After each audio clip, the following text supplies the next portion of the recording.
Donc aujourd'hui, je vais vous parler des technologies GPS et des capteurs de performance présents dans le football. Donc dans un premier temps, on verra que le football d'aujourd'hui a intégré plusieurs outils technologiques qui permettent d'améliorer les performances. Ensuite, on verra que les capteurs GPS du coup permettent de recueillir plusieurs données et on essaiera de comprendre du coup leur fonctionnement, leurs avantages ainsi que leurs limites. Donc tout d'abord, comment ça fonctionne? Ces capteurs sont en général sous forme de boîtier, présents dans des gilets qui mettent sous les maillots en général. Ça peut être aussi sous forme de ceinture thoracique ou présent sous les semelles dans les chaussures.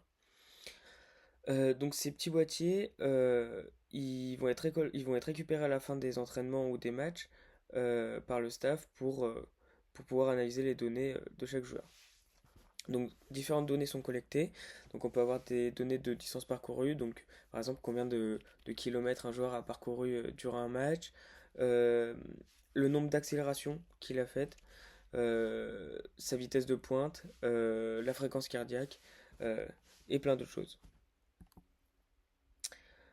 Donc il y a plusieurs avantages pour les joueurs et les entraîneurs.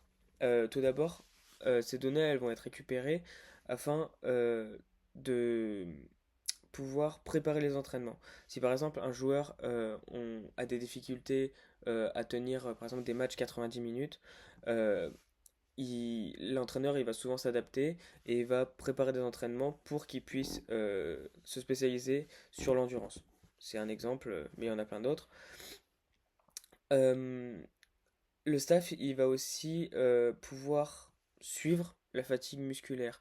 Donc si par exemple une semaine d'entraînement se passe, un joueur, on voit qu'il diminue dans ses performances, du coup le staff va pouvoir s'adapter, enfin savoir si le joueur a besoin de repos, etc. Ces données elles vont aussi permettre tactiquement à l'entraîneur de préparer les matchs euh, euh, pour, euh, pour les gagner, etc. J'ai mis des exemples aussi de clubs qui utilisent du coup ces capteurs. Donc il y a le PSG, Barcelone, Manchester City. J'ai mis aussi des grands joueurs, donc comme Cristiano Ronaldo, Kylian Mbappé, Neymar que j'ai pas mis, mais il y en a plein d'autres. Et du coup, ces capteurs ils vont être utilisés donc dans les championnats de la saison régulière, mais aussi dans les grandes compétitions telles que la Coupe du Monde, la Ligue des Champions, l'Europa League, etc.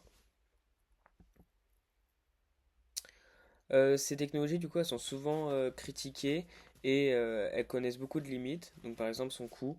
Cette technologie, ça coûte très très cher. Du coup, c'est pour ça que pas beaucoup de clubs peuvent se les fournir. C'est souvent des clubs pros. Même si maintenant, en national, je sais qu'ils en ont. Mais, euh, mais c'est souvent les clubs professionnels ou semi-professionnels qui en ont. Euh, Euh, faut savoir qu'il y a une limite, c'est la limite des données de, de ces capteurs. On peut pas avoir des données sur toutes les conditions du corps du joueur. Et aussi, c'est beaucoup critiqué parce que on considère que ça respecte pas assez la vie privée du joueur, que les données elles sont trop partagées. Euh, donc voilà. Donc en conclusion, ces capteurs ils révolutionnent la préparation physique et l'analyse du jeu. Elles vont permettre aux équipes de gagner des compétitions et leurs matchs. Euh, c'est un outil précieux, mais ça nécessite quand même une gestion responsable. Et en perspective, pour plus tard, on peut voir qu'il y a des évolutions et la démocratisation de ces nouvelles fonctionnalités.